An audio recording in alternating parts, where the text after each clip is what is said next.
Kaugnay niyan, makapanayan po natin si Manila 3rd District Representative Joel Chua, Chairman ng House Committee on Good Government and Public Accountability. Magandang umaga, Congressman Chua. Ay, magandang umaga, Igan, at sa lahat ng iyong tagapakinig. Daron po kayo kagabi sa fellowship sa Malacanang? Opo, nandun po kami. Anong oras po natapos yung fellowship? Siguro mga pasado alas 8 o alas 8. Short Opo. lang, mas mabilis lang. Matagal na hubang plano yung fellowship na yan? Ang pagkakaalam ko po, matagal na. Parang ano na rin yun eh. Parang way na rin para mabati ng Pasko ang ating presidente. And at the same time, kagabi, sinubmit ng mga party leaders yung resolution of expressing support to the president. Mhm. Pero ito ba'y taunan to o kaninong inisyatibo po? Well, kasi ngayon lang po ako nasama sa Partido ng Lakas eh. Kaya po kagabi lang po ako naka-experience ng ganitong klaseng fellowship. Opo. Napag-usapan ho ba maligayang Pasko lang o impeachment? Ay, wala po. Wala pong napag-usapang impeachment. Nagpunta lang po doon kasama yung mga ibang congressman at mga party leaders.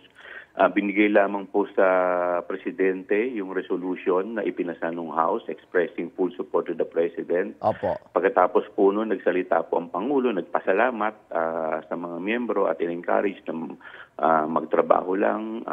At yun lang po. Tapos po ay nagkaroon ng konting picture taking, Opo. nagkaroon ng dinner, tapos isa-isa na pong nag-alisan ang mga congressman. Hindi ho ba niya inulit yung text message niya na hindi prioridad ang impeachment ni Vice President Sara Duterte at unahin yung ibang problema ng bayan? Una-una po, wala naman pong pinag-usapan about impeachment. Wala pong mensahe tungkol doon. Nagbatian lang ng Merry Christmas. At yun po, nag-express lang po ng full support ang House.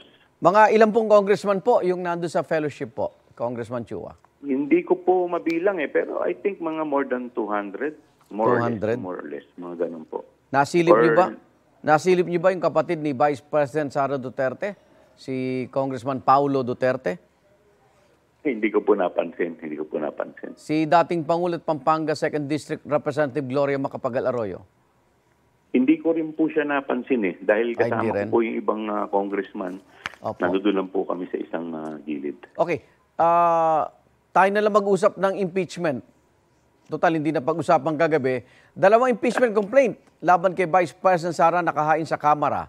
Anong tingin ng liderato dito, Congressman Chua? Lalo na kayo ang nag-iimbestiga sa issue ng paglustay ng pondo, ng confidential funds ng OBP at DepEd.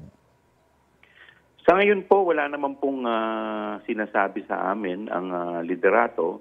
Kami naman po sa committee, hindi pa rin po ito na pag-uusapan. Ang pinag-uusapan pa lang po ay kung ano po ang magiging laman ng aming committee report. Opo. So hopefully by next week kami po ay magko-convene at yun po mafa-finalize po kung ano po magiging laman ng aming committee report. Meron pa hubang susunod na mga schedule na public hearing po sa inyong komite o tapos na po?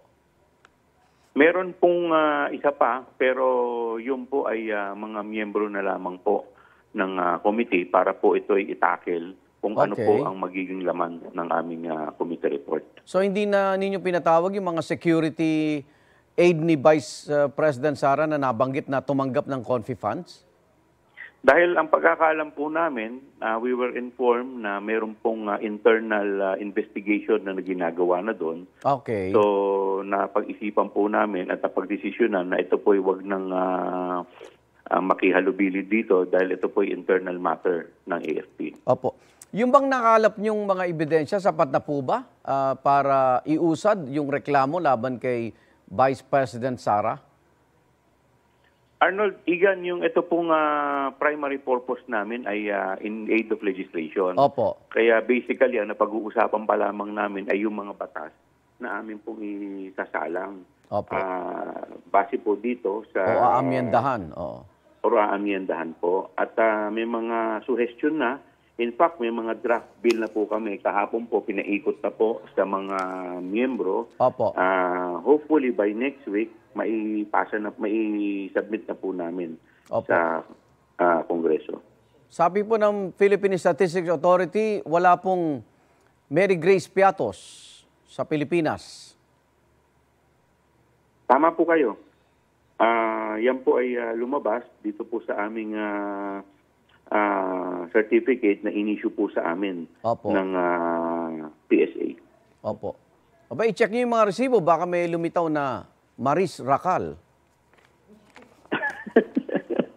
At yun ngayon natatabunan yung ibang malaking balita. Maraming salamat po, Congressman Joel Chua. Maligayang Pasko. Ingat po kayo. Ay maraming salamat, Igan, at maligayang Pasko din po sa inyong lahat. Igan, mauna ka sa mga balita, mag-subscribe na sa GMA Integrated News sa YouTube para sa iba't ibang ulat sa ating bansa.